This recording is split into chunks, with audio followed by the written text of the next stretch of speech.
जब भी हम घर का इंटीरियर करते हैं, हम इंटीरियर डिज़ाइनर नहीं हायर करते हैं और खुद से इंटीरियर करने लग पड़ते हैं और पिंटरेस्ट पे, गूगल पे, यूट्यूब पे वीडियोस देखते हैं। तो उस चक्कर में क्या कर देते हैं, आउटडेटेड इंटीरियर कर देते हैं, जिससे आपका घर क्या लगता है, नॉर्मल लगता है, लग्जरियस नहीं लगता। तो आज की वीडियो में आपको कुछ 10 से 12 चीज़ें ऐसे बताऊंगा, जब भी इंटीरियर करो ये 12 गलतियां मत कर देना, घर थोड़ा आउटडेटेड लगेगा। सेम खर्चा होगा लेकिन घर आपका लग्जरियस बन जाएगा। बस ये 12 चीजें करनी है, शुरू से एंड तक बता दूंगा आपको। जो हमारा टीवी पैनल है, कहीं भी लिविंग रूम में बना रहे हो, बेडरूम में, कहीं भी टीवी पैनल बना रहे हो, करते क्या है हम लोग, उसको हैवी दिखाने के लिए, बड़ा दिखाने के लिए बीच में लोवर्स, लाइट, काफ़ी आइटम्स यूज़ कर देते हैं, जिससे हमारा वो क्या हो जाता है, थोड़ा नॉर्मल सा दिखता है, चिपर दिखता है। ये तो करना क्या है, आपका जो टीवी पैनल है बिल्कुल प्लेन रखो, बहुत प्यारा लगेगा। टीवी पे खर्चा कर लो, 55 से 65 इंच का टीवी ले लो और साथ में करो क्या, आपको करना है जो उसका एंटरटेनमेंट यूनिट है वो आपको रखना है फ्लोटिंग, मतलब कंसोल यूनिट पूरा फ्लोटिंग आपका रहेगा तो अच्छा है। अगर सेफ्टी के लिए लेग्स देनी है तो उसको शार्प लेग्स देना, तो घर लग्जरियस लगेगा, नॉर्मल नहीं लगेगा। दूसरी चीज क्या करनी है, जब भी हम इंटीरियर करवाते हैं अपने घर का, कोई भी रूम है, लिविंग रूम, बेडरूम, तो हम इलेक्ट्रिक की वो नहीं लेते हैं, ड्राइंग नहीं लेते हैं, और करते क्या है, हमारा ठेकेदार आता है, स्विचेस लगा देता है जहां उसका मन करता है। जब वो स्विचेस लगा देता है, जब हम फर्नीचर लगाते हैं तो हमारे बेड के पीछे पॉइंट आ जाता है, जब बेड के पास कोई पॉइंट नहीं होता है, या टीवी का कोई पॉइंट नहीं होता है। तो हमेशा क्या करना है, जब भी इंटीरियर करानी है या रेनोवेशन करवानी है, अपना फर्नीचर लेआउट रखना। ड्राइंग बनवा लो, नहीं तो खुद से रखना कि मेरा बेड यहाँ आएगा, उसको बता दो मेरा सोफा यहाँ आएगा, मेरा टीवी यहाँ आएगा, मेरी चेयर यहाँ लगने वाली है, फैन का स्विच यहाँ चाहिए। तो उससे होगा क्या, प्रॉपर से लेआउट होगा और अच्छा इंटीरियर आपका रहेगा, लग्जरियस दिखेगा, क्योंकि स्विचेस जगह पे होंगे तो नॉर्मल वो भी नहीं रहने वाला। तो ये पहला काम आपको करना है। घर के सीलिंग को अगर लग्जरियस लुक देना है तो वो सीलिंग नहीं देगी। फॉल सीलिंग अभी आउटडेटेड हो गई है, इतनी ट्रेंडी लगती है। ट्रेंडी क्या लगता है, जहां तो लगाओ आप प्रोफाइल लाइट, कुछ ऐसी प्रोफाइल लाइट, बहुत से डिजाइन होते हैं, किसी के साथ भी जा सकते हो। दूसरी चीज होती है जो कॉर्नर पे प्रोफाइल लाइट लगाई जाती है, कॉर्निश लाइट भी बोला जाता है, कॉर्नर प्रोफाइल लाइट बोल लो, ट्रेंडी लगती है, आजकल ट्रेंड में है। प्लेन सीलिंग हो, बीच में फैन है, एक दो सरफेस लाइट है और साइड पे कॉर्निश लाइट, बहुत अच्छी लगती है। मेरे को ट्रेंडी दिखाना है तो सिंपल सोबर रखना है तो कॉर्निश पे लाइट लगा दो। बस इसका एक ध्यान रखना पड़ता है, कॉर्नर आपके प्लास्टर प्रॉपर होना चाहिए, नहीं तो सामने इंडुलेशन दिखती है, और प्रॉपर कॉर्नर नहीं बनी है, प्लास्टर सही से नहीं हुआ है तो ये बैठती भी नहीं है, गैप बीच में रह जाता है, तो बहुत प्यारी दिखती है। अगला चीज क्या करनी है, हम क्या करते हैं, बहुत ज्यादा खर्चा कर देते हैं किस पे, वुडन फर्नीचर पे। जैसे रेलिंग बनाते हैं, डोर फ्रेम हो गए, विंडो फ्रेम हो गए, आजकल बहुत अच्छा मटेरियल आ गया जो इससे आधे के आधे रेट में हो जाएगा। क्यों इतना खर्चा करना है, विंडो आपके, डोर आपके कर्टन के पीछे जाने वाले हैं।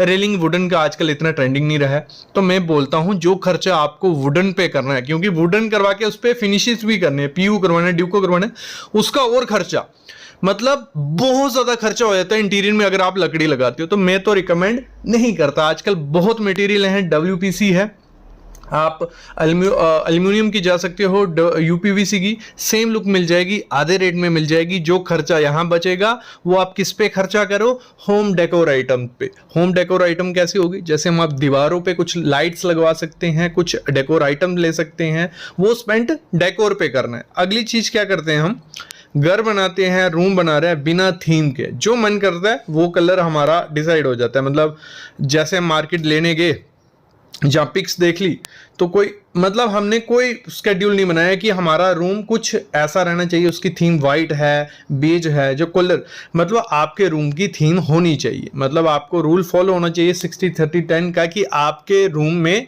जो कलर होना चाहिए मेन 60% वो लगा लो, बेज कलर कर रहे हैं तो लाइट बेज 60%, 30% थोड़ा डार्क बेज और 10% एसेंट कलर रख लो, कोई भी कंट्रास्ट कर लेना उसके साथ। मतलब एक थीम पकड़ोगे तो रूम अच्छा भी लगेगा, ट्रेंडी भी लगेगा। वैसे पूरे रूम में, पूरे घर में आपको वो चीज फॉलो करनी है कि आपके हर रूम का, हर एरिया का एक थीम होना चाहिए, नहीं तो कोई भी कलर उठा के लगा दोगे तो वो अच्छा नहीं लगेगा, कोई भी फर्नीचर उठा के लगा दोगे वो अच्छा नहीं लगने वाला, वो नॉर्मल घर चीपर ही दिखेगा, लग्जरियस दिखेगा। खर्चा सेम होगा लेकिन वो लग्जरियस नहीं दिखने वाला। वैसे हम क्या करते हैं, जब एलिवेशन अपनी डिजाइन करते हैं, हम उस पे क्या करते हैं, टाइल लगाते हैं, paint, texture paint, railing, section, जाली, जितना कुछ रहता है सब कुछ थोप देते हैं उस सीलिंग, उस एलिवेशन पे, और वो कुछ ऐसी दिखती है, बहुत बेकार, बहुत बोरिंग, क्योंकि बहुत कलर्स हैं, बहुत आइटम्स हैं, डिसेंट और लग्जरियस अगर घर को दिखाना है बाहर से, तो जितना वो सिंपल होगा, जितना डिसेंट सा होगा, तो उतना प्यारा लगेगा। जैसे ये एलिवेशंस देखो, 2-3 एलिवेशन मैं आपको दिखा देता हूँ एग्जांपल के लिए। तो कुछ ये एलिवेशन है, सिंपल एलिवेशन है, पेंट एक कलर 2 कलर आपको दिख रहे हैं, वही 60-30-10 का हमेशा रूल फॉलो करना है इंटीरियर में। अगर ऐसा करोगे तो लग्जरियस घर दिखने वाला है। तो ऐसा कुछ रखो यार, बहुत प्यारा लगेगा, ना इतनी ज्यादा मेंटेनेंस करनी पड़ेगी, क्योंकि अगर जितना हौश पौश होगा, जितनी आइटम्स यूज करोगे, उतनी ज्यादा मेंटेनेंस करनी पड़ती है। जितना सिंपल उतनी कम मेंटेनेंस, उतना ज्यादा लग्जरियस वो लगने वाला है, और हमेशा रहेगा, वो ट्रेंडी रहेगा। अगली चीज होती है, हम जब भी घर का इंटीरियर करवाते हैं बहुत खर्चा करते हैं हर चीज पे, लेकिन ग्रीनरी पे खर्चा नहीं करते हैं। क्या नहीं करते हैं? हमारे रूम्स में, हमारे रूम के बाहर कहीं भी आपको प्लांट्स नहीं होते। अगर प्लांट्स अपने रूम में लगाते हो, भले वो आर्टिफिशियल है, भले वो नेचुरल है, तो वो एक एनहेंस करते हैं आपके रूम को, और वो लग्जरियस दिखाते हैं आपके घर को। तो मेरे ख्याल में तो आपको प्लांट्स ऐड करने हैं, और करना कि जितने थोड़े बड़े प्लांट्स होंगे, भले वो आर्टिफिशियल है, बड़े नॉर्मल, बहुत अच्छे लगते हैं। बोनसाई उसमें से अच्छे हैं, तो बोनसाई यूज कर सकते हो। अगली क्या गलती है, हम जब बाथरूम बनाते हैं, टाइल लगवाते हैं, कहीं भी टाइल लगवा रहे हैं, मोस्टली बाथरूम की मैं बात कर रहा हूँ, वहां पे डार्क कलर, ब्लैक कलर की टाइल लगवा देते हैं, और होता क्या है, थोड़े टाइम बाद वहां स्टेन पड़ जाते हैं। जैसे पानी, मतलब शुरू में लग्जरियस लग रहा है, लेकिन थोड़े टाइम बाद वो नॉर्मल और चिपर लगेगा, क्योंकि उसकी मेंटेनेंस नहीं हो पाएगी। जब वाटर के दाग लग जाते हैं टाइल पे, बहुत खराब दिखता है वो, ना टाइल चेंज कर पाओगे, और वो बहुत खराब लगने वाला है। तो जितना कम डार्क कलर यूज करोगे बाथरूम में, उतना ज्यादा अच्छा वो लगने वाला है। मैट करो, फिनिशिंग भी इजी हो जाएगा, ग्लॉसी में दिक्कत रहती है। अगली चीज आपको क्या करनी है, जो आपका रूम का एंट्रेंस होती है, मतलब भले वो मेन डोर की मैं बात कर रहा हूँ, मेन डोर में आपको क्या करना है, कभी भी छोटा डोर नहीं रखना है। जितना छोटा डोर रखोगे वो नॉर्मल लगेगा घर, कोई दिक्कत नहीं है, रख सकते हो। लेकिन अगर लग्जरियस दिखाना है तो रूम डोर का साइज बड़ा होना चाहिए, 4.5x10 रख लो, या 5 बाय आपका 12 हो गया। तो जितना बड़ा डोर होगा उतना ज़्यादा वो प्रीमियम और लग्जरियस रहने वाला है। और एक चीज़ का ध्यान रखना, वो बिल्कुल सिंपल रखना है, आपको उस पर ज़्यादा खर्चा नहीं करना है। आप भले क्या करो, जो ब्लॉक बोर्ड आता है वो ले, 32 mm या उससे ज़्यादा का मोटा का, दोनों साइड सिंपल माइका रखिए। और खर्चा कितने किस पे करना है, जो उस पे एसेसरीज आप लगाओगे डोर के ऊपर, हैंडल हो गया, चिटकनी हो गई, तो वो एसेसरीज पे खर्चा करोगे तो वो बहुत प्रीमियम और लगने वाला है। बाकी पीयू ड्यूको करवाओगे और ज़्यादा लग्जरियस वो लगने वाला है। अगली चीज़ क्या करनी है, जो हमारा कर्टन होते हैं या एसी होता है, ठीक है, एसी की प्लेसमेंट बहुत इंपॉर्टेंट होती है। रूम का इंटीरियर खराब हो जाता है पूरा अगर सही से, तो अच्छी जगह क्या है, विंडो के ऊपर वाला एरिया होता है, वहां पे आप क्या कर सकते हो, पेलमेट बना सकते हो, उसके ऊपर एसी लगवाओगे तो ठीक है, क्योंकि आपके कर्टन भी हाइड हो गए। और हम गलती क्या करते हैं, कर्टन्स कुछ ओपन रख देते हैं, मतलब उनकी रॉड दिख रही है, छोटे कर्टन है, वो प्यारे नहीं लगते। आप या तो पेलमेट बना लो, या तो फॉल सीलिंग करवा लो, कि आपकी रॉड फॉल सीलिंग के अंदर या पेलमेट के अंदर रहेगी। और इसी में एक टिप है आपको कि कर्टन पूरे ऊपर से नीचे तक रखना, अपनी खिड़कियों से बड़े कर्टन रखने में दोनों तरफ 1-1 फीट निकाल देना, और एक कर्टन एक्स्ट्रा यूज करना। अगर 3 की जरूरत है 4 करो, तो अच्छी लाइंस बनेंगी, बहुत प्रीमियम लगेगा। ये चीज मस्ट करना।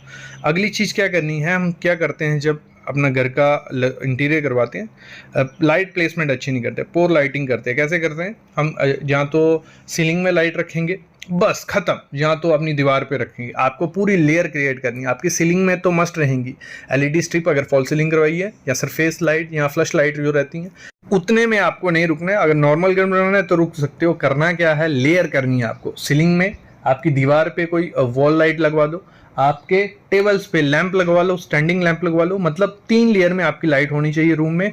और पॉसिबल करो वार्म वाइट, कूल वाइट दोनों मिक्सचर हो।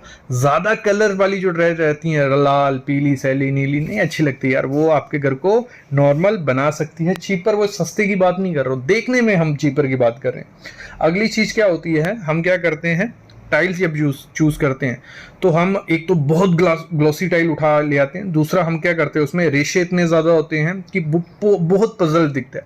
जितनी डिसेंट प्लेन सी आपकी टाइल होगी, उतना आपका जो फर्नीचर होगा वो हाईलाइट सा होगा, प्यारा दिखेगा। और जितना सिंपल आप रख सकते हो अपनी फ्लोरिंग में, बोलता हूँ वाइट से अच्छा कलर कोई नहीं है, क्योंकि बेसिक रहेगा तो इंटीरियर आपका इन्हेंस होगा। तो वाइट रखो, बिल्कुल थोड़े रेशियो उसमें हो, तो बहुत प्यारा वो लगने वाला है। बड़े लाउड और वेरी ग्लॉसी टाइल मत यूज करो, बहुत खराब लगती है। अगली चीज है, अगर लग्जरियस घर बनाना है तो आपका फर्नीचर जितना कम होगा उतना अच्छा है। ये क्या मैं बोल रहा हूँ, क्योंकि फर्नीचर की ज़रूरत पड़ती है, लेकिन आपको करना क्या है, क्राउड नहीं करना है फर्नीचर का। लगा लो एक कोई रूम है, आपकी अगर जगह ही नहीं बची, आपने बेड भी लगा लिया, टीवी यूनिट लगा लिया, सोफ़ा लगा दिया, उसमें हर चीज़ घुसा दी, और वो बहुत बेकार दिखने वाला है, नॉर्मल दिखने वाला है। लग्जरियस करना है तो जितना कम फर्नीचर होगा उतना अच्छा है। फर्नीचर की जगह आप डेकोर आइटम्स यूज़ कर सकते हो। और फर्नीचर किस लिए यूज़ करते हैं, सिटिंग के लिए या स्टोर, एज ए स्टोर उसको वर्क करते हैं, तो प्रॉपर आप अलग से स्टोर रखिए। सिटिंग के लिए कुछ ऐसी अरेंजमेंट कीजिए फर्नीचर की जिनकी शार्प लेग्स हों, जितना सरफेस नीचे दिखेगा उतना वो लग्जरियस दिखेगा, नॉर्मल नहीं दिखेगा। अगली चीज़ क्या करनी है आपको, जो सीलिंग हम डिज़ाइन करते हैं तो उसमें क्या करते हैं, हैवी डिज़ाइन लेते हैं। हैवी डिज़ाइन बहुत ख़राब लगते हैं, एक तो बहुत हैवी हो जाते हैं, बाकी चीज़ों पे ध्यान पड़ता ही नहीं, आपकी सीधी सीलिंग दिखेगी।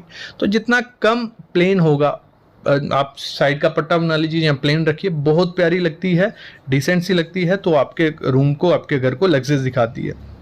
अगला है हमारी जो एक्सेसरीज यूज़ करते हैं या स्विच बोर्ड यूज़ करते हैं हम, उसमें भी हम क्या करते हैं, मतलब वाइट लगवा लिए। ये मैं पहले काफ़ी बातें बोल चुका हूँ, पहले वीडियोस आ चुकी हैं, लेकिन इसमें मैंने ऐड कर लिया कि पूरा ओवरऑल हमारा इंटीरियर अच्छा हो जाए। तो हमें स्विचेस पे भी थोड़ा इंटरेस्ट लेना है, क्योंकि वो एक एसेसरी है, एक डेकोर आइटम है, लगा लो। तो उसमें जितना अच्छा वो आप कलर चूज़ करोगे उतना प्यारा वो लगने वाला है। तो ये चीज़ मस्ट रखना, जो भी हार्डवेयर होगा, भले वो बाथरूम का है, किचन का है, या आपके वॉश बेसिन का है, तो उस पर भी ऐसा ही ध्यान देना है कि सिंपल सा मत लगाना, क्योंकि वो भी आपके एक डेकोर आइटम ही वर्क करने वाली है।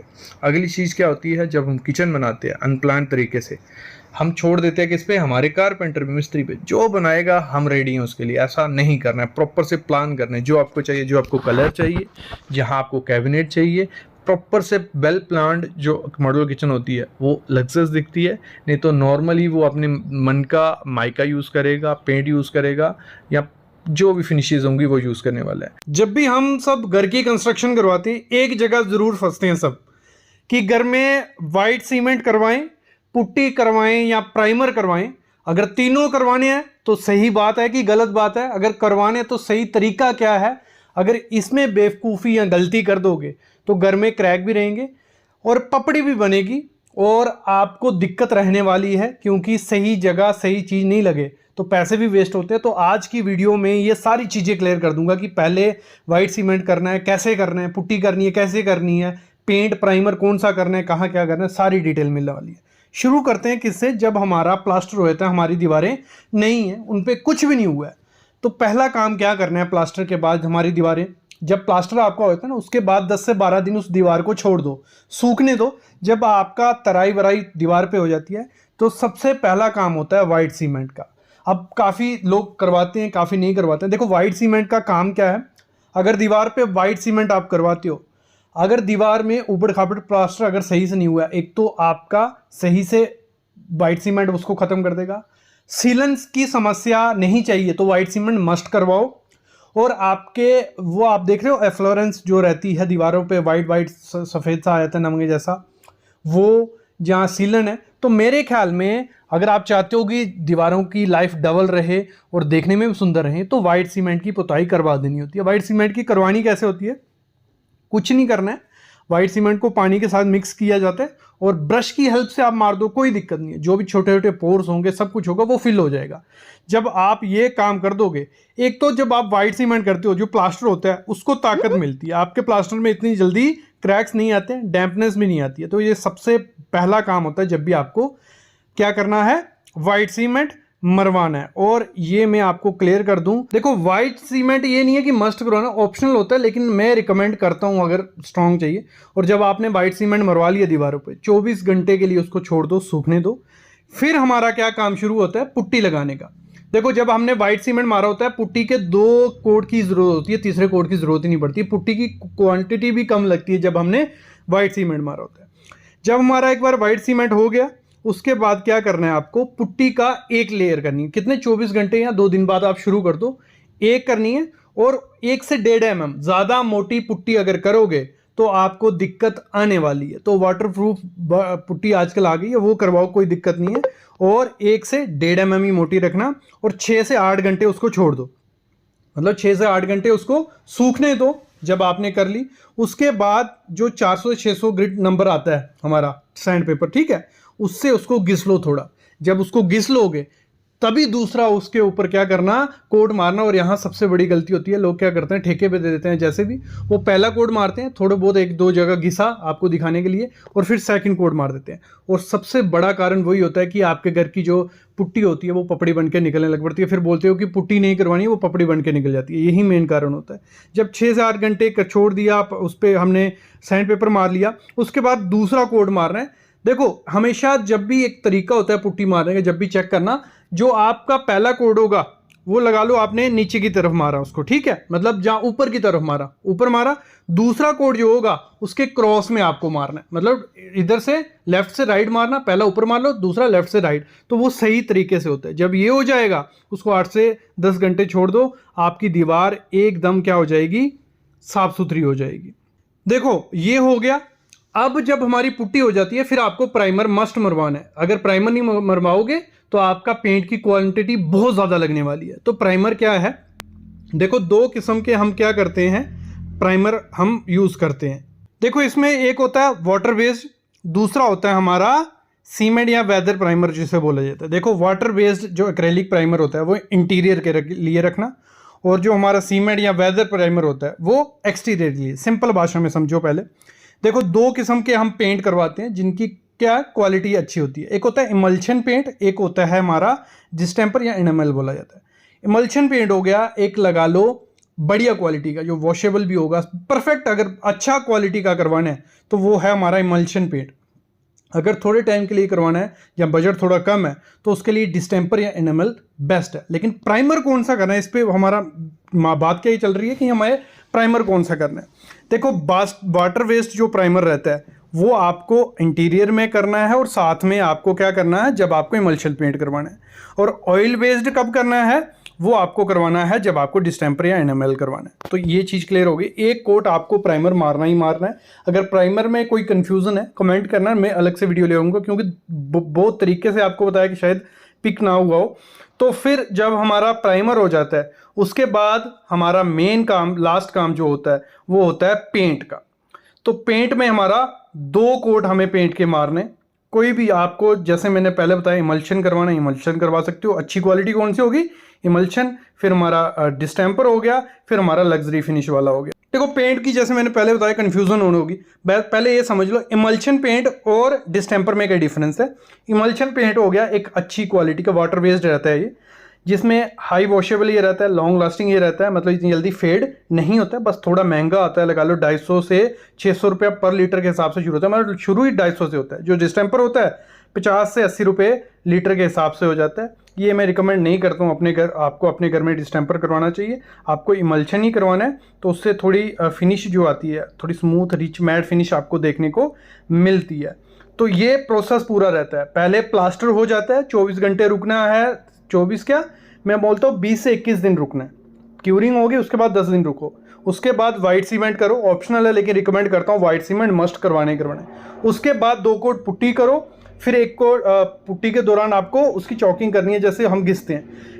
पुट्टी का एक अल्टरनेट और होता है, पुट्टी अगर आप चाहते हो और अच्छी क्वालिटी लानी है तो पीओपी भी कर सकते हो, पीओपी पन्निंग जिसे बोला जाता है। तो पीओपी पन्निंग भी होती है, पुट्टी की जगह पीओपी पन्निंग भी कर सकते हो।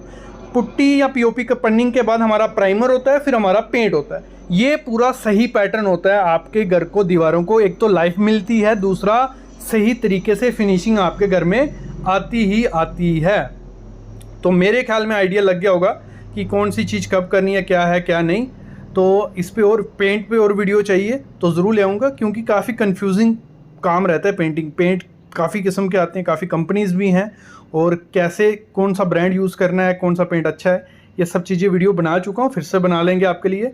तो अब लगभग आइडिया आपको लग गया होगा। अगर आप चाहते हो कि लाइफ अच्छी रहे, दीवारों की क्रैक वगैरह नहीं आए और फिनिशिंग अच्छी आए, तो ये प्रोसेस अपनाइए। ठीक है, अगर नहीं समझ आया डिस्क्रिप्शन में डिटेल है, आप कंसल्टेशन ले सकते हो, पूरी डिटेल उसमें भी आपको मिल जाएंगी। Thank you guys.